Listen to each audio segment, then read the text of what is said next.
All right, we're going to get going. First, some just housekeeping pieces before we start things off.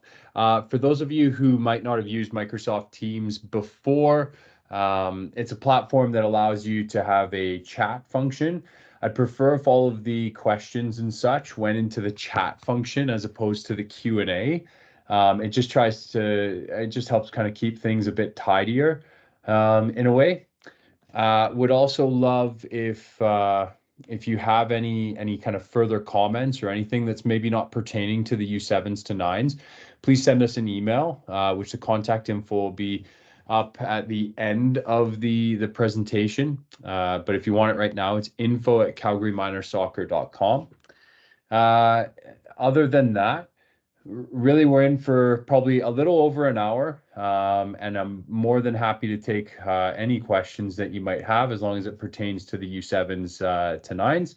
And this, what I think is a wonderful age group and really one of the most fun to work with as a coach as well. Big turnout tonight, obviously.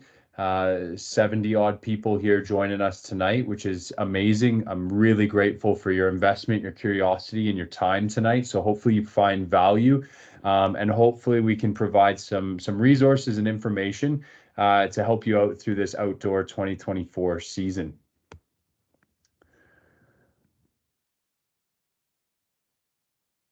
So welcome everyone. It's great to have you all with us tonight. I am going to start off tonight with a welcome and land acknowledgement. And in the spirit of reconciliation, we acknowledge that we live, work, and play on the traditional territories of the Blackfoot Confederacy, the Siksika, the Kainai, the Piikani, the Tsuut'ina, the Stoney Nakoda Nations, the Métis Nation Region 3, and all people who make their homes in the Treaty 7 region of Southern Alberta. My name is Jordan Stewart. You might see it on your screen. You'll see it kind of in two places now, and I am the CMSA Technical Manager. That's my current role. One of my former roles has seen me as the Alberta Soccer Association Regional Coach for Southern Alberta and Alberta Recs Director. And I've worked with players anywhere from 3 years old all the way through to university age players. When I was working for ASA, a lot of my role was focused around player development, talent ID, talent development, and then also some district outreach. So trying to help districts move towards best practice and move towards what could be potentially better practice. Then there was also a piece there that was in and around coach education and working in courses all the way up to the C license. So I had a fairly wide-ranging experience there. And then when Calgary Miner called me up and had a project for me, I said, that sounds great. Because I was able to combine a lot of my experience from both the grassroots clubs that I had coached in Edmonton, the professional academies that I've worked in with FC Edmonton, youth national team development streams with the Recs program, colleges and universities, and all sorts of levels of the game here, other than really the first team professional level in Alberta. I've pretty much worked in it and seen it and experienced it to where I am now within the district governing body with CMSA. I also want to acknowledge Kim Kerr is joining us tonight as well, who's going to be helping to either answer some of the questions in the chat, to help moderate, and to also help to alleviate some of the pressure of being a one human show on this side of the screen. So just want to say thanks to Kim for taking some time out of her evening as well and helping out tonight. I want to make sure that we can acknowledge at least our successes and that we can build upon the great community that we're starting to develop here in Calgary around the game. And it's a wonderful time to be involved in soccer within this country with a home World Cup on the horizon and a lot of exciting pieces coming into the game now. So I want you to just sit back, enjoy a look back at the last year and have this be a building block as we go forward tonight.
And to be honest, soccer is back in a massive way. We've seen unprecedented registration growth that's putting a strain on the system, but it's also such a wonderful strain to have with kids and parents, administrators, coaches, referees, people wanting to be a part of the game. It's a great time, and we look to continue to build that community and to have people find a place of home and welcome within the game of soccer here in Calgary.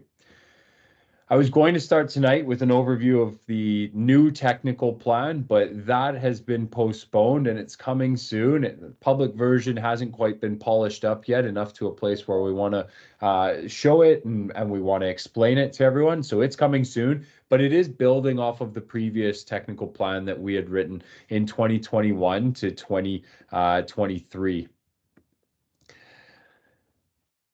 I also want to make sure that people on the call have got a firm kind of understanding of what a player pathway looks like here in Canada and really what ages and stages we're talking about here tonight. So this looks like a fairly complex diagram, but I'll break it down for you here tonight. Typically, what you'll see is you'll see CMSA operating at these three levels, which is 1, 2, 3, and then these two as well, these two stage sevens. Well, you're probably thinking, what happened to 4, 5, 6? Well, other groups actually take part in those levels and in those kinds of ages and stages. So you'll see APDL, which is a youth standards-based league, a part of the player development program within Alberta for players U14 and older. And then you'll see them flow potentially in between. That's what these arrows back and forth look like. You'll see them flow into Rex programs and pro club academies, and then potentially up that chain through to senior national teams and professional football at the top here in this senior train to win box. Apologies if the scribbles are a little messy. That's really the only level there. And maybe this level here where winning becomes a core focus. One would say yes, at a U17 and 20 national team, sure, winning becomes a focus there as well, with other qualification on the line for other competitions. But as you see, hopefully these players flow upwards into these university, college leagues, pro-am and semi-pro leagues. But if they don't, that's totally fine. They can remain competitive through a youth and then into an adult or senior level here in Calgary, or also a community level, where if they just want to hang out, have a good time with some friends and play soccer for social reasons as well, hopefully they flow upwards through that. So from these young ages that we're talking about tonight, in terms of the fundamental age group, all the way through and across is what our goal is as many as possible for as long as possible in the best environments possible. And part of how we're trying to improve those environments is by trying to standardize the way we communicate as a system. And so what CMSA does is we produce a CMSA program handbook every single season that your clubs base their registration packages off of. So I would encourage you to go onto our website, find the CMSA program handbook, and then reflect on how closely aligned your club's registration package actually was. Is it accurate? Is it not accurate? Where are maybe some of the gaps within that? And what are some of those problems? Part of this realignment as well is through a club licensing system and a club licensing program that Canada Soccer has put in place. Sorry, I'm just reading through some of the chat that there's no volume, don't see much, just see background song, don't see diagrams, only me. Well, I'm sorry you only see me. That is definitely not what we want to see all night.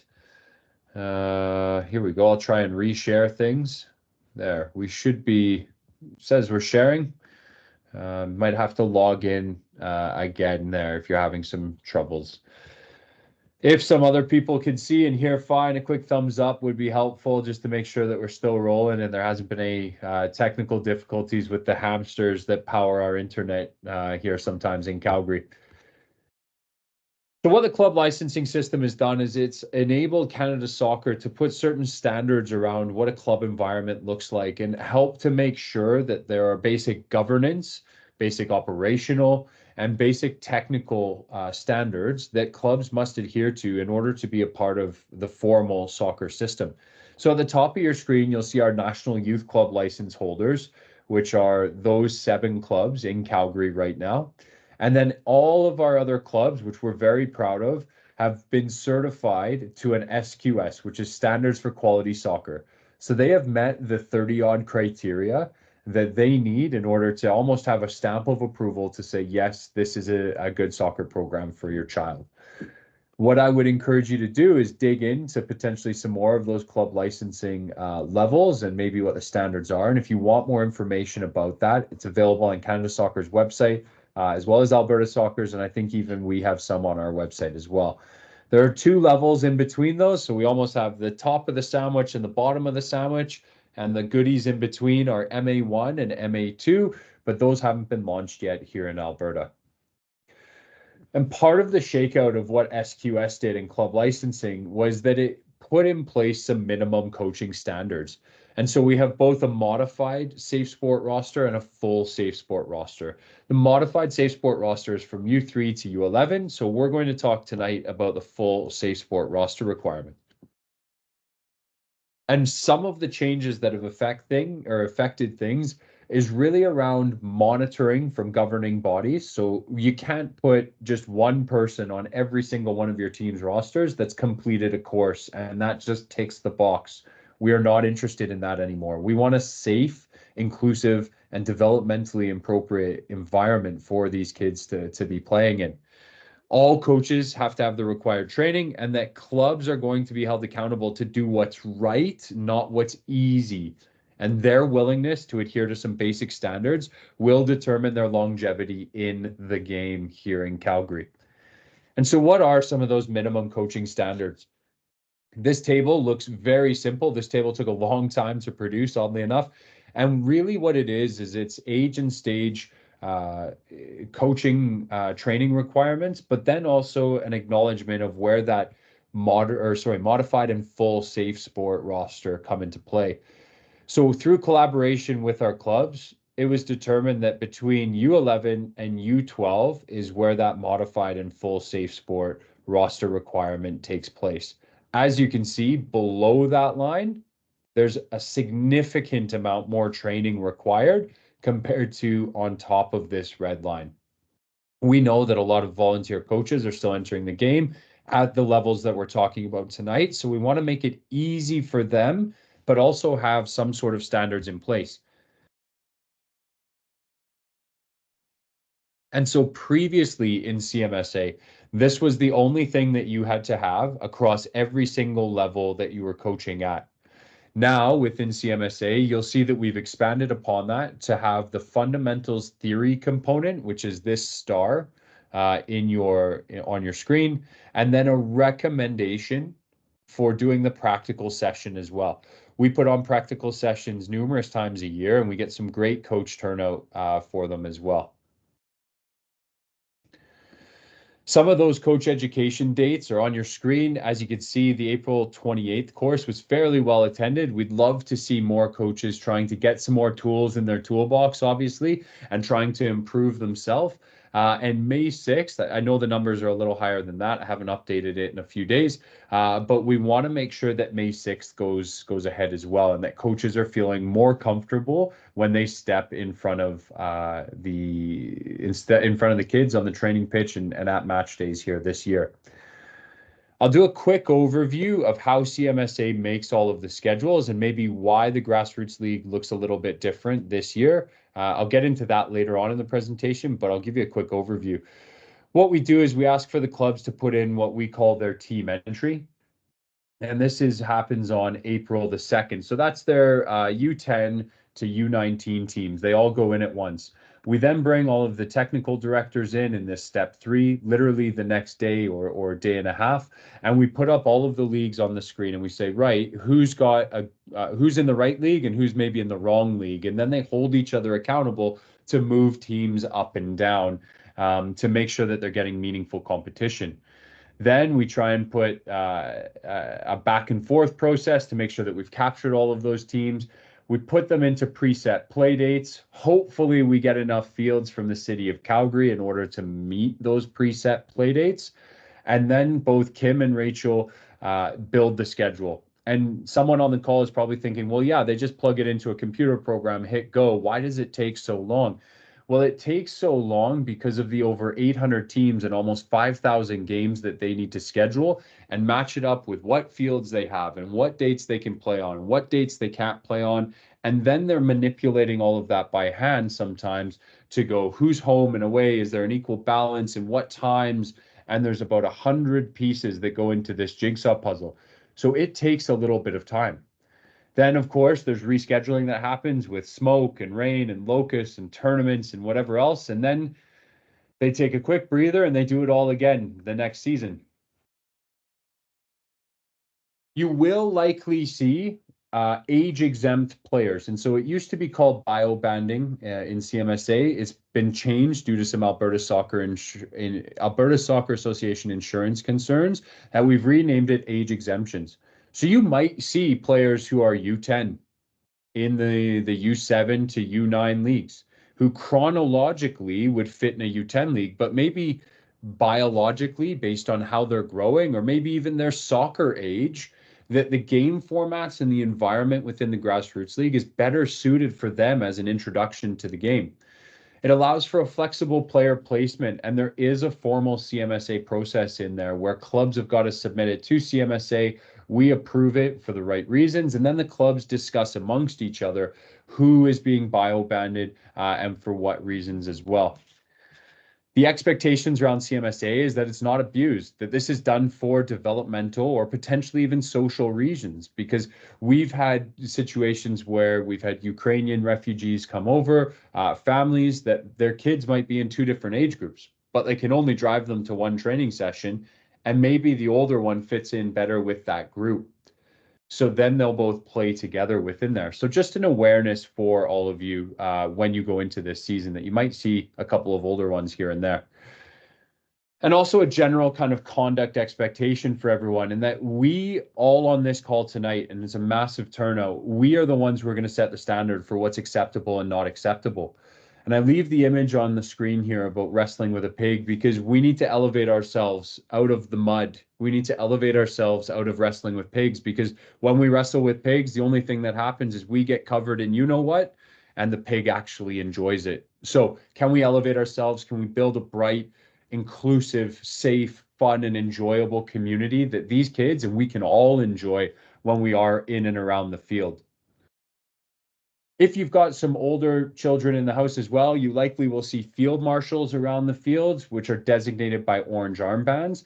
You will not see these at the Grassroots League, but it's really to empower one individual within that parent group to act and speak up on behalf of the referee that's on the field. Again, we won't have referees within the U7s to U9s, and we expect our coaches to be able to facilitate those games and with the support of the club technical leads that are there. Abuse towards any referees is not going to be tolerated. I'm going to get into that in a second, just in case you've got some older kids in your house as well. I also wanted to make aware some of the more global initiatives that CMSA has been taking on, and one is the Women and Girls in Soccer initiative called Empower Her. We're trying to support the She Can Coach initiative that happened this past weekend here in Calgary, where over 72 young coaches and female coaches have received their practical training through Canada Soccer in a great program that's been launched by Canada Soccer. We've also ran 2 female-only entry-level courses for the first time in Calgary's history, which was fantastic. So we're building a pool of young, confident, and excited female referees in this city as well. And then March 8th, we held a Free Soccer Friday that was on International Women's Day, where we had 64 young girls come out and play in a completely free drop-in environment, which I'll speak to in just a moment. And of those, 66% of them weren't actually registered in the game yet. So we're trying to grow the game as well and trying to build the player base as well. As I said, if you've got kids in older age groups, our referee pieces, we're trying to run extra entry-level courses to build our pool of referees so that when your kids start to move into U11, U12, U13, and older age groups, that they will have 2 and 3 person crews at their games and have a proper football experience. We're also involved with Kids Sport in terms of Project Ref, which allows any child that's receiving Kids Sport funding to receive their referee education for free. So if that pertains to your family, please advocate to one of your older kids that's 14 or older to become a referee and through the Project Ref program. And then, of course, we're trying to reduce harassment and discrimination and abuse of referees through our Teal Shirt campaign and zero tolerance policy, and surrounding all of that with some mentorship as well. The zero tolerance policy is really reportable by any person through a form on Calgary Minor Soccer's website, and it gives referees additional powers and abilities, really, if they feel like they're being abused, harassed, discriminated against, or it's not a positive and safe environment.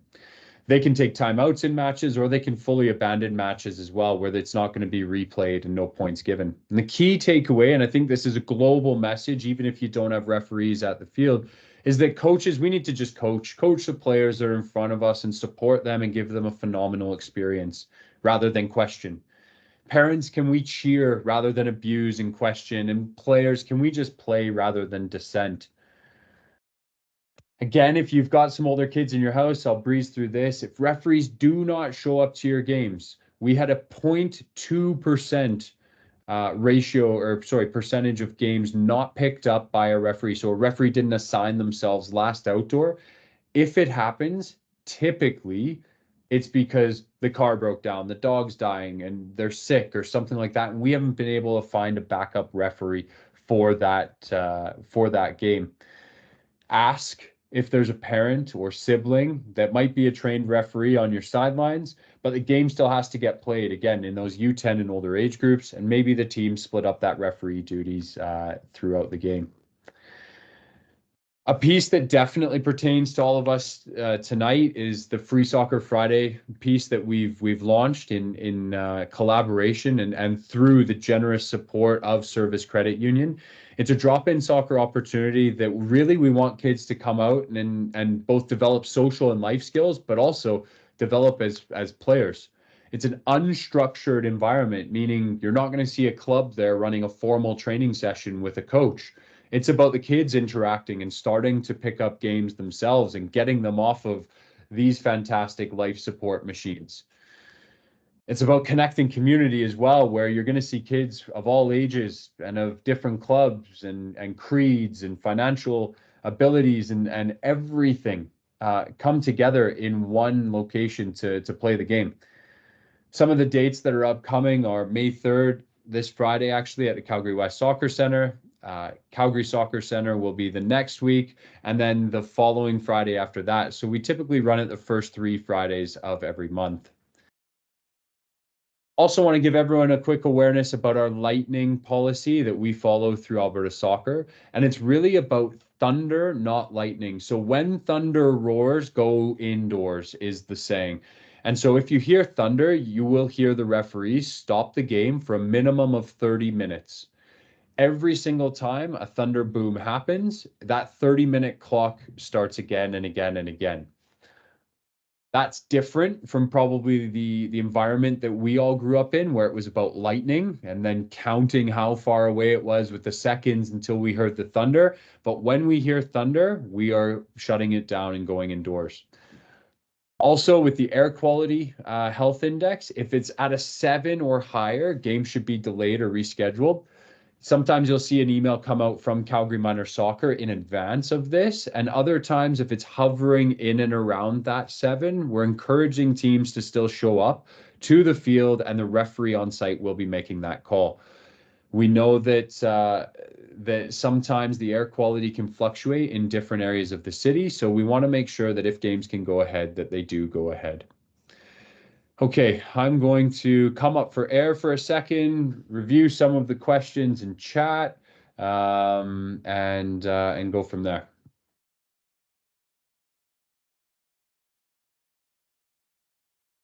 I see Kim is smashing it in the chat, so it seems as though I might not have a lot of work to do in the chat.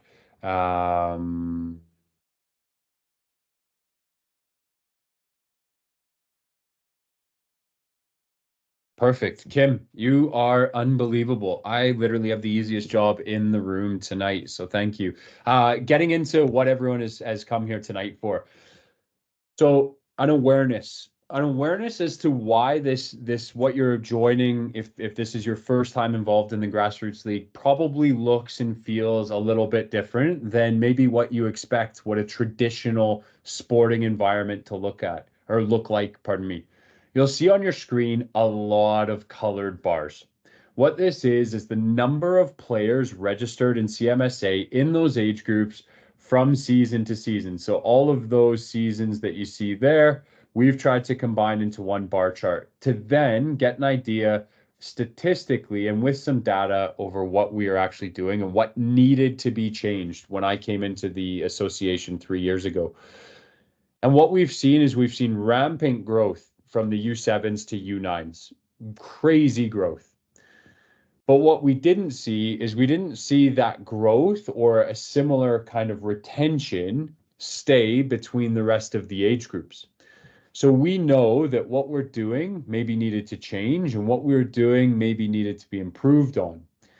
And so we dug a little bit deeper because we said, okay, maybe we're not retaining lots of players, but maybe we're developing some fantastic players. And so nationwide, these numbers are about I'd say 8 to 10 years old. This is pre-CPL, okay, this number, Canadian Premier League. And I'm working on revising that right now.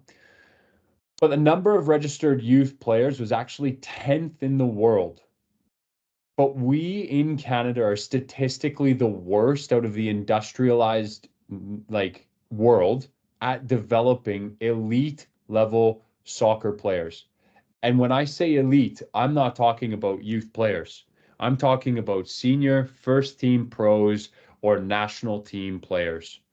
Professional players are elite. There are no elite 6, 7, 8, 9, 10, 11, 12, 13, 14, even 15-year-olds. Unless you're Olivia Moultrie down in the NWSL, who's been playing for the Portland Thorns since she was 13. There's a couple of rare occasions where, sure, one or two pop out and be elite. But statistically, we weren't producing top level players either. So we knew change had to happen. We knew that a reset had to happen along with playing into the club licensing piece where clubs are offering skill centers and different adaptive programmings that are going to be meeting the needs of kids. Because we don't smoke on airplanes anymore. Coca-Cola is definitely not a prescription or a medicine.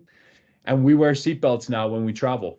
So very, very different world. And that's change, but that's also improvement because it's easy to just change the shape of the triangle and the direction it points. But what we really tried to do is to stack the triangles up and really try and improve the offering at the grassroots level and improve the experience at that level as well. Because within that youth sports sector, change has to occur. And it's based on the growing concern that those current structures and programs don't facilitate desirable objectives and the achievement of those desirable objectives, such as providing sport for all or developing elite athletes. Now, this is Canadian research, right? That's referenced at the bottom of your screen. And so what we tried to do is we tried to adapt a few models when we were building the Grassroots League. And one of them is around Dan Abraham's psychosocial model, where instead of a four corner model to player development, really looking at it first from a mental, social, emotional corner and how that fuels the technical, tactical, and physical outcomes. But then also making sure that we can marry that within the cultural environment of Calgary. And then hopefully at the top of it, we get participation, we progress, and then we get performance as well out of all of that. And we need to acknowledge that we don't just exist as CMSA. We exist in part of a large system of both a system level, an environmental level, a personal level, and then with the human. So when we change things here, it has ramifications through the system potentially, but it also has ramifications through the other layers. And so what we did is we tried to build out what this would look like with our clubs over about a 4-month process with 2 or 3 rounds of feedback when we were building this 3 years ago. And I would ask you maybe to reflect on your own right now. And if you want to populate the chat, that's totally fine. But maybe a reflection on how your club or coaches select players right now. How do they evaluate them? What's the criteria that they're evaluating them on? Maybe it's size, maybe it's ability, maybe it's speed, maybe it's how many goals they score in the tryouts, which if we're having tryouts at these ages, we have bigger problems on our hands. Because Canada Soccer did an LTPD study and a survey where 50% of U9 to U12 coaches said skill was how they selected players, which is likely what you all probably thought as well. It's subjective and it's purely perceived skill. All of the research that I have found to date around talent ID, talent development, talent selection shows absolutely no correlation between skill or performance at these young ages and elite level performance. So why do we continue to tier kids and continue with this method of selection? Well, the traditional model, right, where we select a number of players based on their ability, right now, we organize them into a team and then they compete against other teams is flawed in the following ways. Well, it doesn't accurately predict potential or future performance.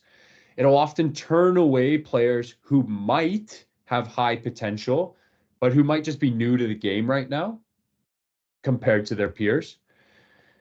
Early selection prior to that physical maturation implies the early exclusion of the majority and often discourages players who might become as good or better if they're just given time and a chance to develop. Because who catches your eye as a scout? Well, the big, fast, strong, technically good player does. But right now, these kids change every 3 months, it seems like. And the characteristics that define talented athletes in early age, hey, he scores a lot of goals, or she's really fast, or they can move with the ball really well, are not the characteristics that define elite athletes later in their career. And there's a misalignment really to what a lot of us think sport is. And there's a linear expectation where we start here and we end here. And that there is constant progression that happens in a defined beginning and end point. But our reality within youth sport is this. You're going to go up, down, backwards, sideways, left, right, forwards, all over the place in a non-linear fashion. And hopefully there's no defined endpoint. Hopefully you continue playing long into when you can barely walk, or you come back as a board member, administrator, you're coaching, you're refereeing, you're still a part of the game at some point with no real defined endpoint. And so those two don't really match up. So there's some cognitive dissonance there when we try and put jigsaw puzzle pieces together. And when we start thinking, well, our club's not giving us this, so I'm going to go and look at this other club because we expect things to go in a fairly linear and logical manner. There's going to be a lot of bumps. There's going to be a lot of bruises. There's going to be a lot of scraped knees in journeys of sport. But what we're trying to do is trying to make a developmentally appropriate environment for your kids. Because some of those features of positive development settings are around physical and psychological safety. And if it's done incorrectly, sport programs can be both intimidating and frightening. The second piece is around the appropriate structure with clear, consistent, age-appropriate and appropriate adult supervision. So qualified coaches. We want trained coaches. Supportive relationships and opportunities to belong are something that we want to work towards and foster in this community of footy.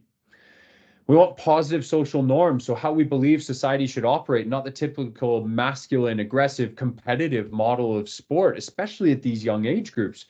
And we want to have support for these kids for efficacy that's child-centered and promote empowerment and autonomy and opportunities to experience some challenge, so that they have opportunities to build skills through developmentally appropriate program design and coaching, and that we try and integrate family, school, and other community efforts to try and make for the best and optimal environment. Because when I was reading through a lot of the pre-questions that were submitted for this, there was something around, well, when does the competitive section start? Or when do the kids, competitive leagues start? Well, kids compete. I can guarantee you this image on the left-hand side of your screen, these kids are competing. The one doesn't even have shoes on. The one's in jeans. But I guarantee you they are competing. And what we do as adults is we compare and we contrast and we evaluate and we want metrics. And really what comparison is it's the thief of joy. So I'd ask you to please stay in the present with us and please stay in the present with your child. Because if you're comparing them constantly to, oh, that one or this one, well, you're sucking the joy out of it, I think, for yourself, but as well for your child. And we often see competition in the role of master that doesn't serve the athlete in their long-term development. Competition is the test at the end of all of the studying that you do as a player. It's the exam at the end of the week that's the best exam you're ever going to write in your life, hopefully, as opposed to those silly math and English and social studies exams that you're going to have to do at some point. And so when we look back through LTPD, which was launched in 2008, 2009, along with these age and stage appropriate training environments, match formats and things, you'll see common trends. Fundamentals age group, 3v3, 4v4, 5-a-side, max rosters, game durations, balls. This was in 2008. We only got there 3 years ago. Let that sink in for a second. And then how they progress again into the next level. And so what Canada Soccer did is they revised and kind of enhanced LTPD and simplified it into their grassroots standards.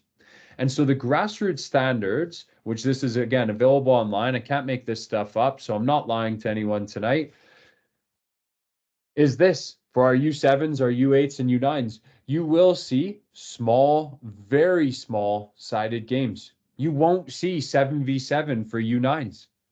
You just won't see it. The race to the bottom and the race to these expanded match formats only come at the hindrance of your child's development because they get less time on the ball, they score less goals, and really it's not developmentally appropriate when at 6 and 7 and 8 years old, they can process themselves, teammate, opponent, not 6 and 7 other opponents and 6 and 7 other teammates. So try and keep the game as simple as possible.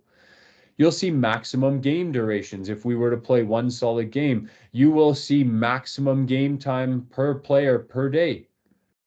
You'll see maximum goal sizes. Our pop-up goals are 4x6 for our U7s and 8s, so we vary a little bit there. And they're 6x10 for our U9s. Again, we vary a little bit there, but it's about cost effectiveness and cost efficiencies for us as well as to why we've gone there. You'll see game leaders as opposed to referees. So we will be launching our game leader program later on this year. And you will see restarts from sidelines being pass-ins or dribble-ins to encourage more time on the ball, more touches, more 1v1 play. We want creative players that are going to be being paid millions someday because of how good they are. Or they're just comfortable on the ball and they can play when they're 50 as well. Other pieces that you'll see is offside, no offsides. Retreat line, sure, if it's required, and that's kind of disguised into some of it. You'll see player to coach ratios, which matches along with our roster sizes, because you can't control and you can't manage and you can't help teach 25 6-year-olds. And I'm about to try it with 10 3 and 4-year-olds when I coach my son and his little group in the coming weeks here. So wish me luck with that. And you'll also see a game day format in a festival format, which is what you're going to experience. Okay, I'm going to pause there for 1 second, go back to the chat there. something about how do I get information on which location is the free footy Friday, free soccer Friday. That's all on our website. You can visit that. There's a separate section in there under the community tab. You go and click on that, and then there's a full list. And thank you very much for someone for answering that as well as Kim. Sorry if I'm rehashing things. I saw it and jumped in and just needed to answer a question. There was a study done. Manchester United partnered with the Manchester Metropolitan University a few years ago, and they wanted to examine match formats, either 4v4 or 8v8. So what they did is a quantitative and a qualitative analysis on these games, right? So I'll dig into what those findings were. The findings here in terms of number of passes, scoring attempts, goals, 1v1 encounters, and dribbling skills, you will see on your screen a far surpassed number of 4v4, different formats of 4v4 games compared to an 8v8 format. A 2-goal game, 2 goals, no goalkeepers, 4v4 play. A line ball game where there's a line, there's no goals, dribble or pass over in order to score. That's probably why you see so many goals there. A goalkeeper game, there's 2 goals, goalkeeper in each, 4v4, right? Play. And a 4-goal game where each team would have 2 goals to defend and 2 goals to attack. So you'll see there loads of scoring attempts because you can switch and find holes in the defense to score on the other goals. You'll see that all of these things are superior to playing 8v8 or larger sided formats at these ages. And on average, heaps more passes, loads more scoring opportunities, lots more goals, and lots more 1v1 play and dribbling skills and tricks.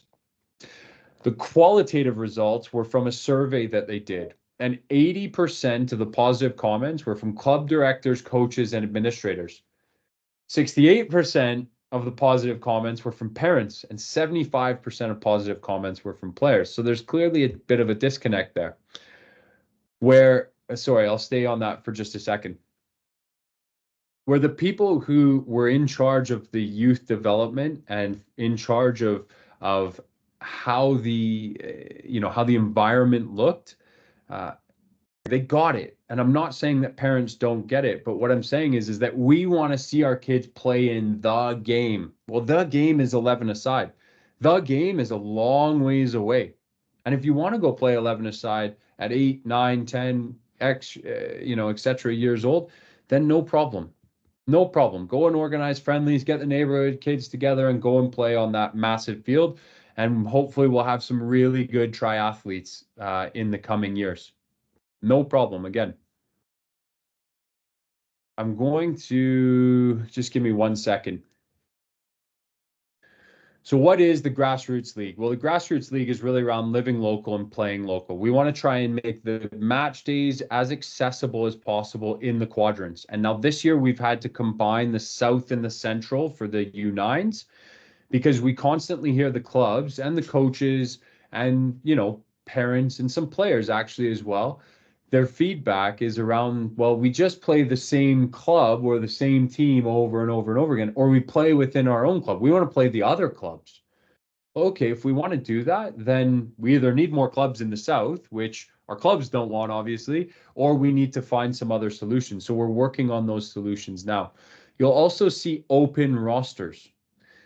So your child might have been said, you are on XYZ club team green. Well, that's the easy way for the clubs to say, here, coach, here's a bag of balls. Go and work with those players all summer. Good luck to you. The open roster format means your child can move from team to team without any penalties, without any transfer forms, without any nonsense like that. It's open so that the clubs can tailor what that match is to your child's needs.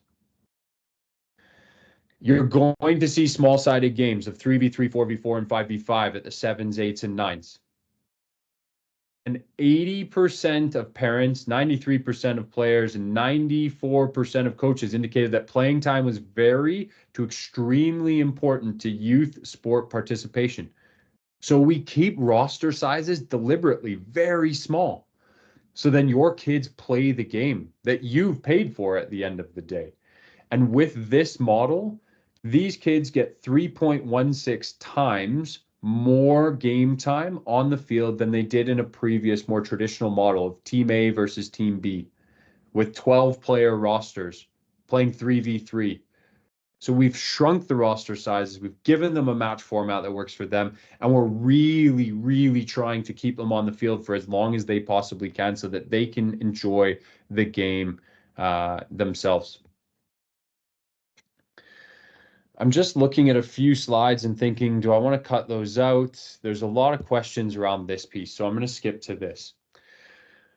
Lots of questions around player groupings. We sent out a communication that highlighted the match day groupings that we've been trying to get to for 3 years, if you can believe it. Those match day groupings were agreed upon with our clubs when we were building this.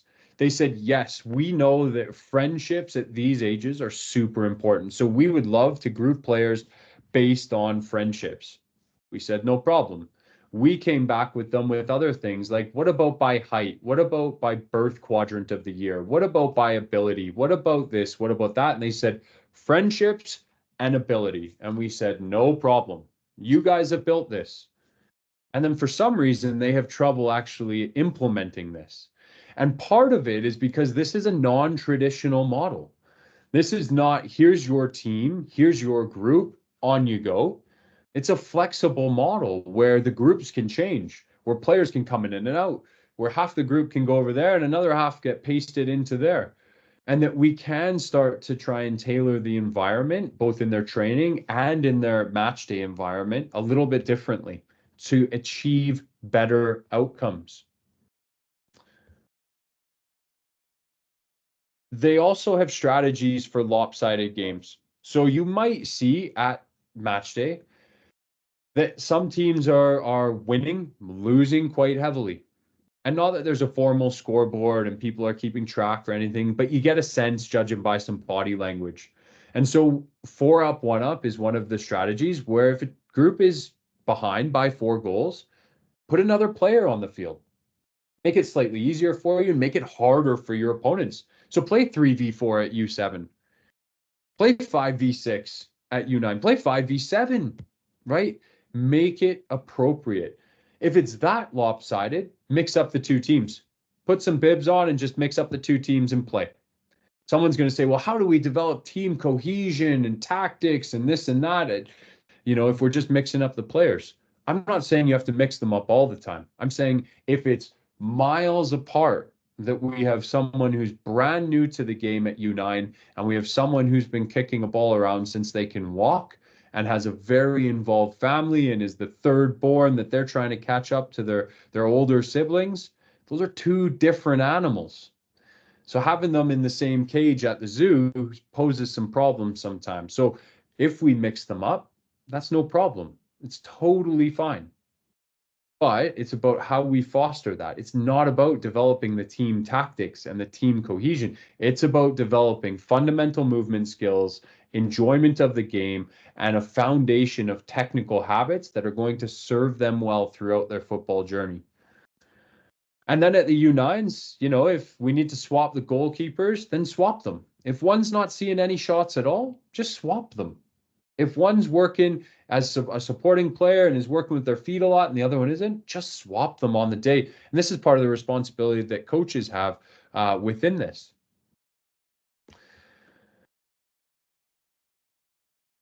Your match day locations, if you haven't gotten them through the schedule, are on your screen, right? So 3 locations that we're running this year instead of the 4.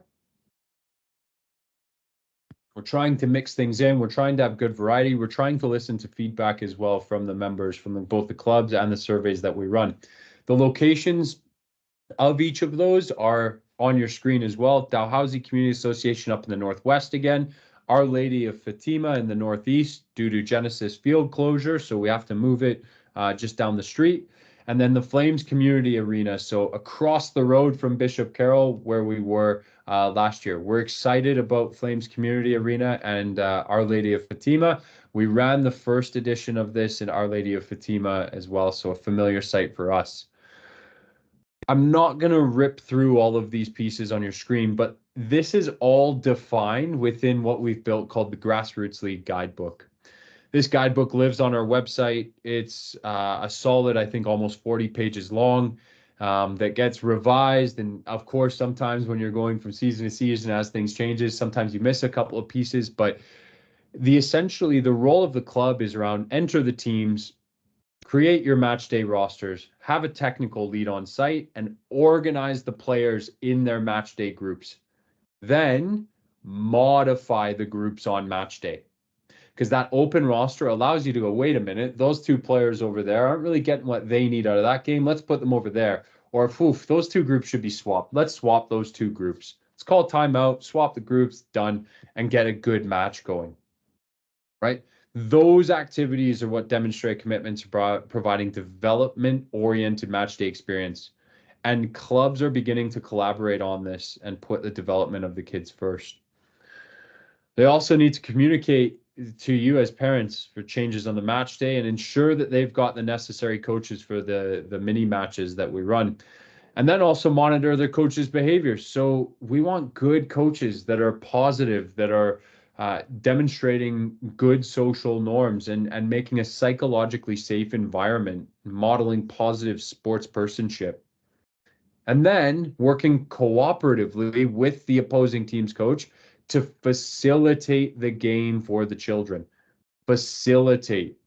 And it goes back to, woof, this isn't a good game right now. How do we make it a good game? Do we need to just call a timeout, put our heads together and go, right, let's swap these two players, or you know what, this isn't happening. This is not a good one. Let's go find a different match, right?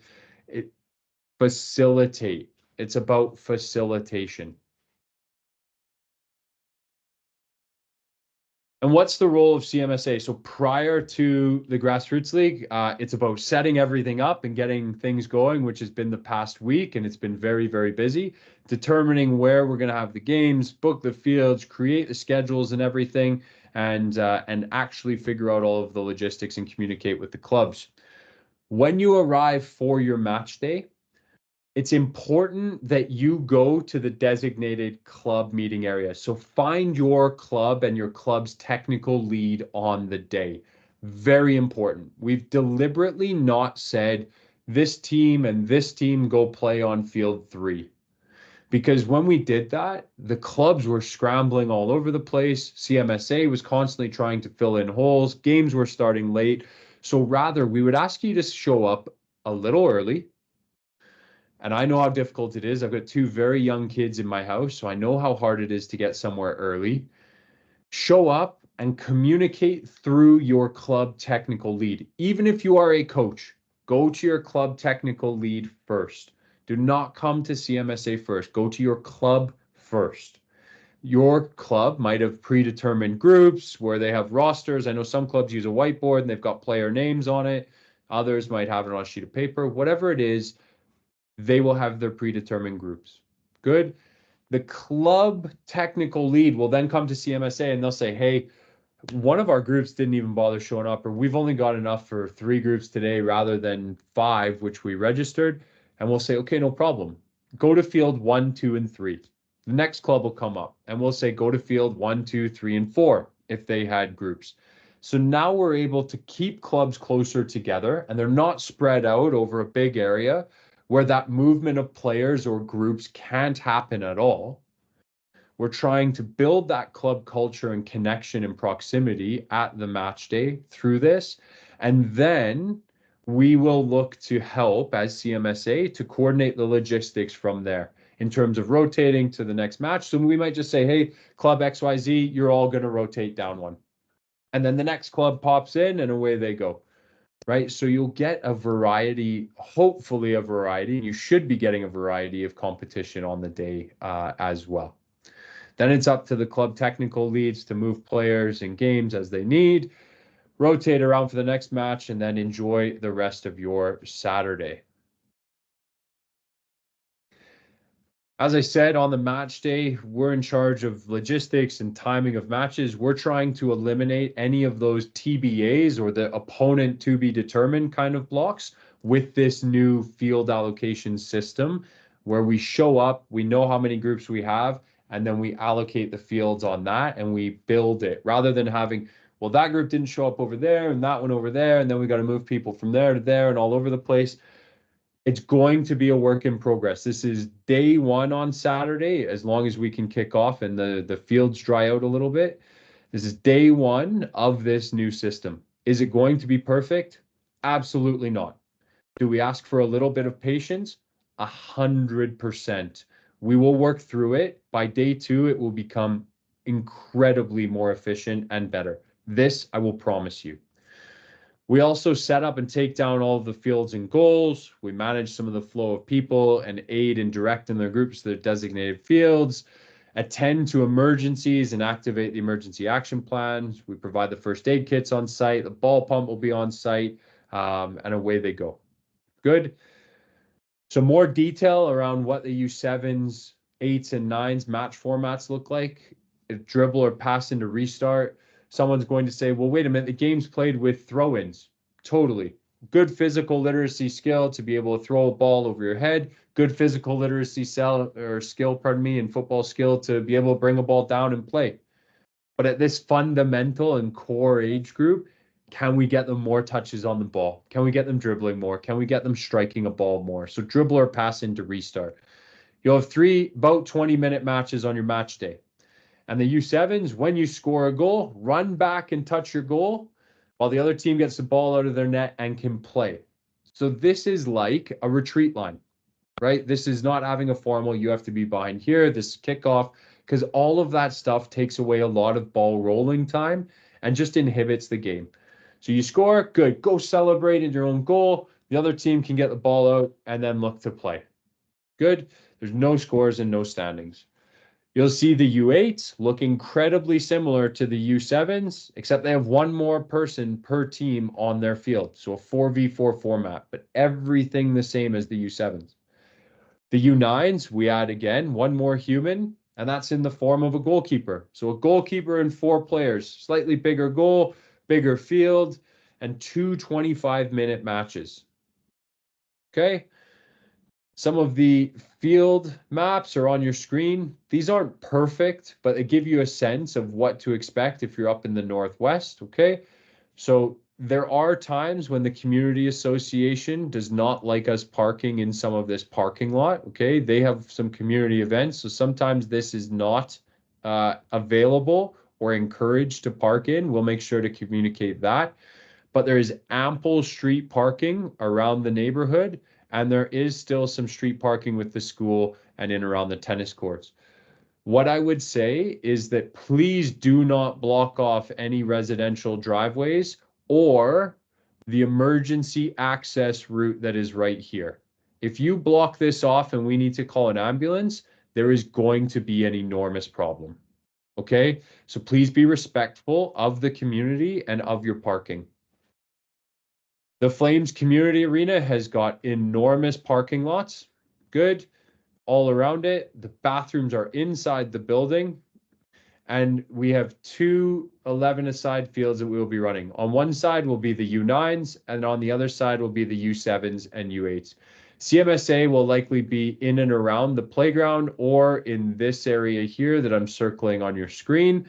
So please, again, the technical leads are the ones come and communicate with us, and then we will figure out where everything is going. Okay. Our Lady of Fatima, similar school parking lot, right? There is ample amounts of street parking in and around the neighborhoods as well, should you need. And we will be on site helping to facilitate those games and set everything up there on the field at Our Lady of Fatima. There is always a question about where does all the money go? And I promise we're almost done. Thank you so much for hanging in there. We are almost at that hour mark. Here's what the CMSA fee is that we charge your clubs. It's $35 per player. You're probably thinking, well, wait a minute, that's not what our registration fee was. You're right. That's not what your registration fee probably was. And you should ask your club about the other pieces around that registration fee. So the club will give us $35. Out of that $35, $6 goes straight to Alberta Soccer. That leaves CMSA with $29 per player to run all of the Grassroots League and to run all of the programming there, which, apologies, it's not 14 matches. That's a typo. That should be 7 match days. So I'm going to scratch that out. Sorry about that. That's what happens when you use the same slides in different in different age groups. It works out to $4.14 per match day. That's paid. Okay. Fairly economical. These are cheaper, I think, than drop-in fees at a YMCA, but I'm no expert there. So where do these fees go? Out of that $29 or $35, the majority of that goes towards booking fields for games, paying referees, other league-related expenses, and really back into that league and that program. There's a facility fund contribution where a part of your fees help towards future facility projects and upgrades, like the Calgary West Soccer Center renovation, where we removed all of the boards and put down one of 2 FIFA pro-rated turf fields in Canada and the only one in Western Canada. And also the new Shouldice bubble facility where we invested in that. There's a donation to Kidsport where a portion of all fees goes toward Kidsport's player assistance program to help keep sport accessible for all. And soccer in Calgary is the largest funded Kidsport program out of everything that they do. Over $500,000 is given back into kids registration fees to play soccer by Kidsport. So we want to make sure that we are supporting that as well and helping to keep the game accessible for everyone. Alberta Soccer and Canada Soccer, obviously, some of that fee is allocated towards them. A small portion of each player fee goes towards referee development initiatives, where we're not just trying to build a bigger pool of referees, but we're trying to build a better pool of referees as well. And then a small portion helps to pay for all the CMSA staff and, you know, the office and the printer and some paper and those kinds of pieces. We like to try and heat the place in the winter to try to ensure that soccer in Calgary is efficiently run and that we continue to innovate and progress the game. Should your kid or child or, you know, should you as a coach as well become injured, you need to fill out a form on Alberta Soccer's website within the first 30 days of injury, okay? You have to use your personal insurance first, and when that gets exhausted, the Alberta Soccer insurance kicks in after that. Your physio and rehab expenses can add up very quickly depending on the injury and the timelines and things like that. So please make sure that you're logging on and you are filling out that form within 30 days of injury. Okay, I have rambled on a lot tonight, but that's largely due to Kim's phenomenal work with the chat. I'll leave you with this video and I'll dive back into some more questions right after the video. But I'll leave it here because it really does start now and it's going to start on Saturday for everyone. And we're excited about that. And we're really, really looking forward to seeing everyone on the pitch.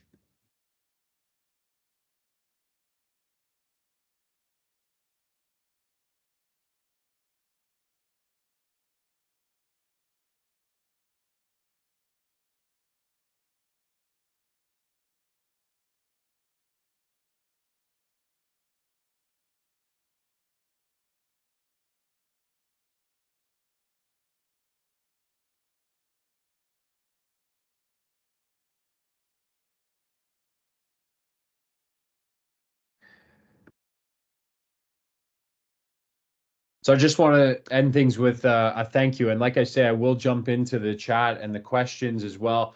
But a sincere thank you. Thank you for investing your evening with us tonight. Thank you for being curious. Thank you for investing in your child's development. And thank you for being a part of our beautiful community. We want to continue to build this with you. We want to continue to build this for you as well. And we're forever grateful for your support and your curiosity and your questions and your willingness to learn. So thank you very, very much. If you've got pieces that you want to take offline, if you want to inquire more and dig a little deeper, feel free to shoot us an email at info@calgaryminersoccer.com. From there, it gets directed and triaged into who's going to have the knowledge and be able to answer it best. Or you can always call the office at 279-8686. I leave you with that image on your screen in terms of if we all pull in the same direction on the right-hand side of that image, we're going to make serious progress quickly. But if we continue to pull in different directions or opposite directions, we're going to make minimal progress. So I feel as though we've made progress over the last 3 years, but I think we can now start to accelerate that progress and really try and pull in the same direction. So thank you very much again. I appreciate your time, and I'll jump into the chat here. As well. It looks like Kim has been smashing it with answering questions.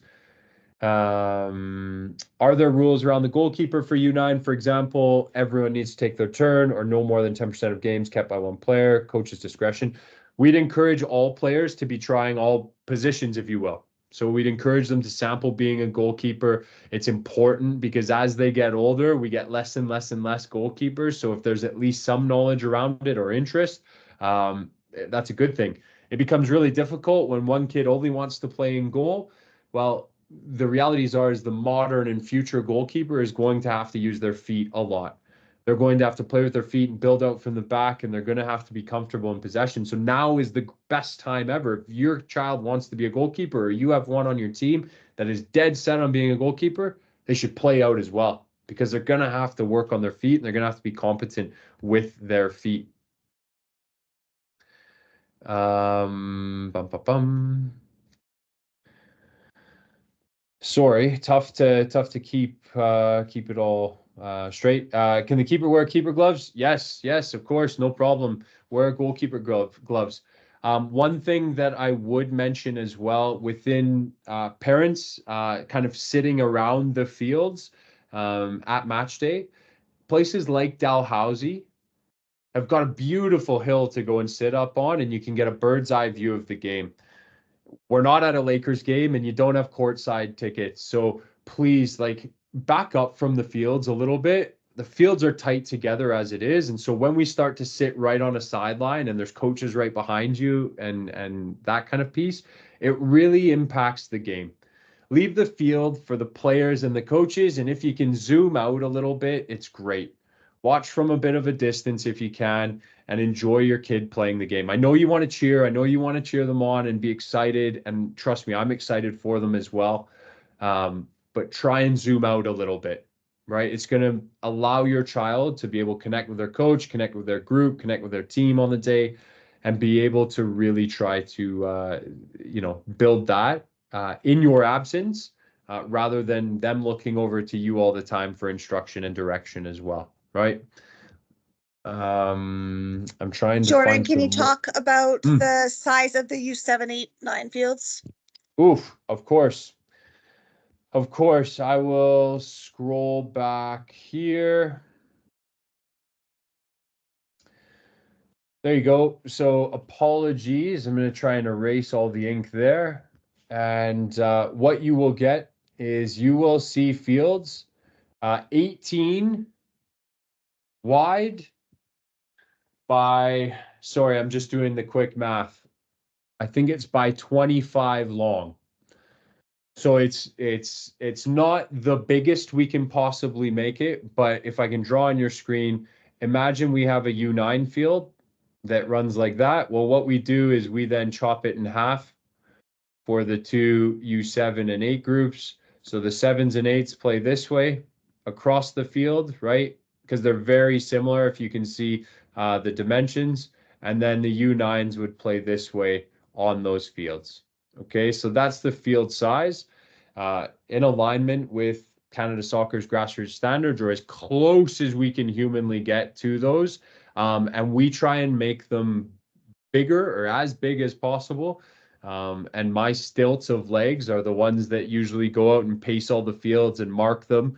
So we try to make them as big as we possibly can. And that's probably why you see fields crammed together, is because we're trying to maximize that playing surface for the player and for the coach to work within.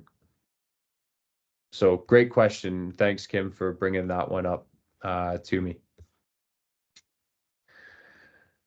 What else do we need to have a look at there?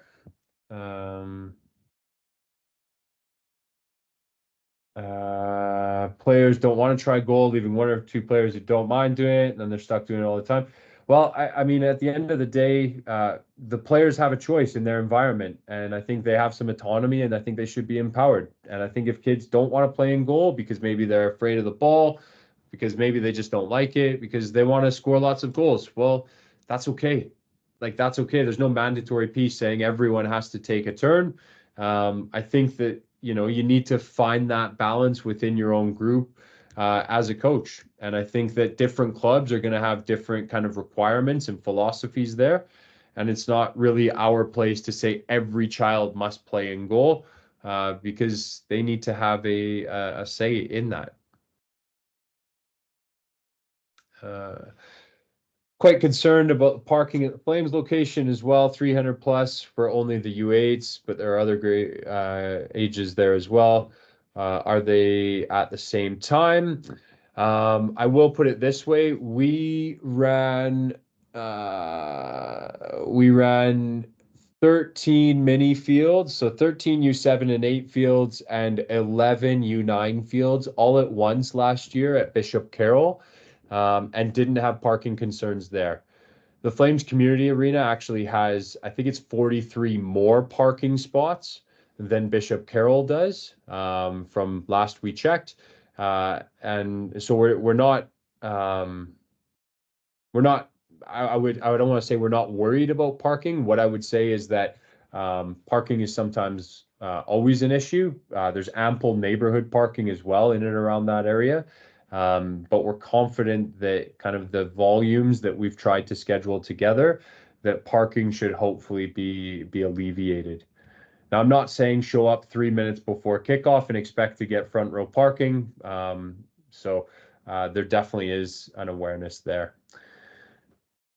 Is CMSA not doing a fall league?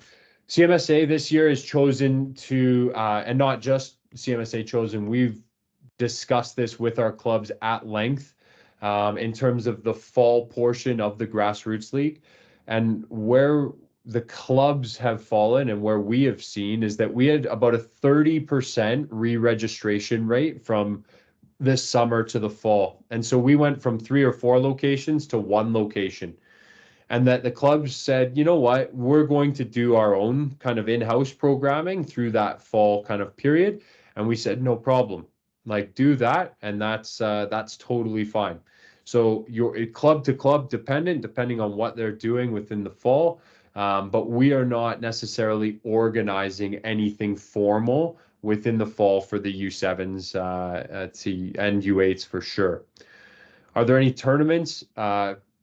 We don't have any tournaments for U7s or U8s. Kim, maybe you can answer in the chat if the U9s are included in the Calgary Cup in July, but I'm not 100% sure there.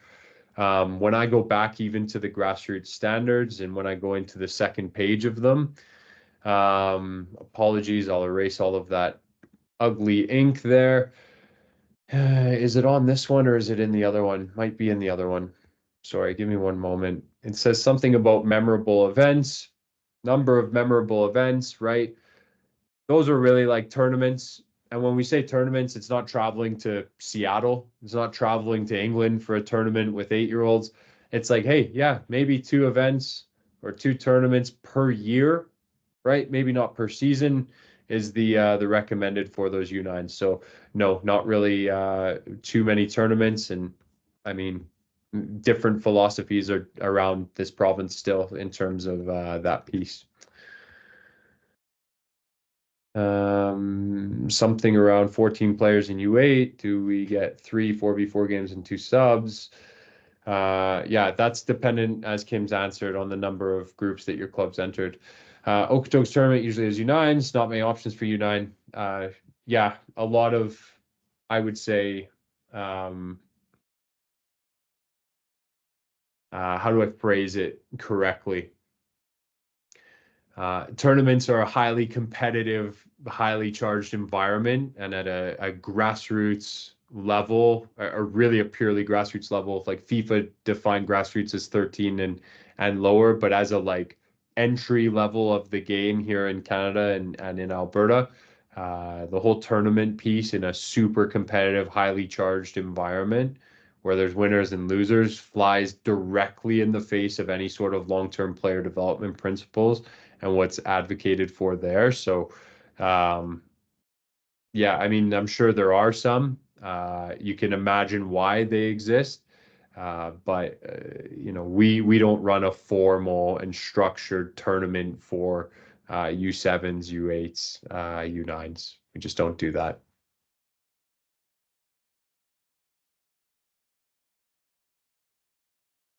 Okay.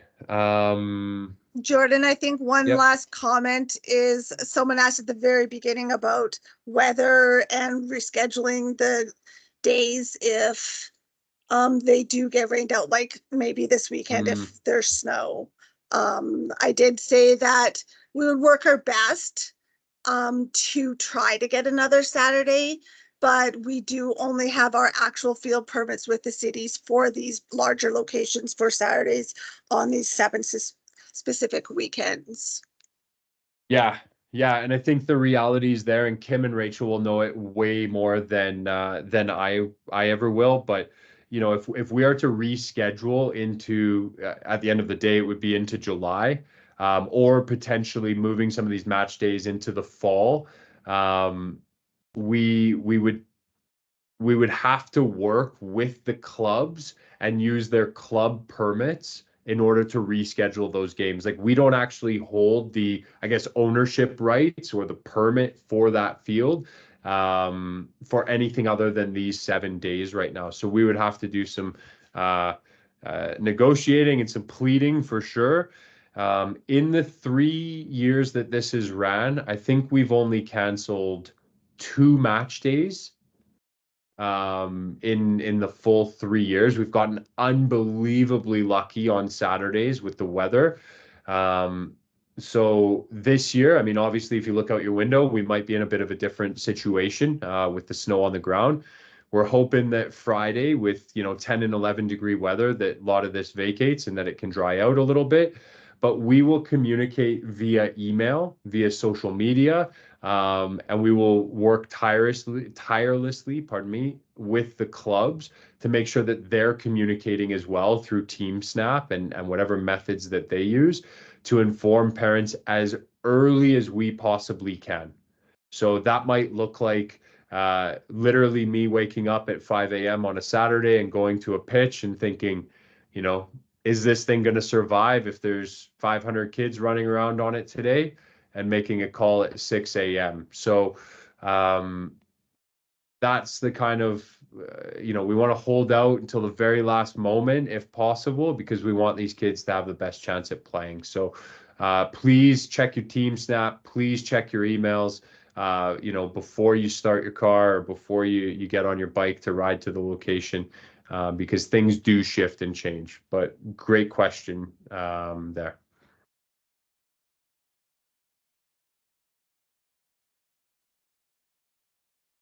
Okay. Well, there's still 58 odd people on the call, which is enviable. I truly appreciate the time and the longevity that you've given us here tonight. So thank you again. Enjoy Dancing with the Stars or whatever else you want to do with your evening now. Hopefully this has given you some information, some context, some information to really enhance your sporting experience and also your child's. We are here. We're open to feedback and questions and comments, and we're open to discussion. So if you've got any further feedback, please drop us a line. Please email it to us. The easiest way is at that info line.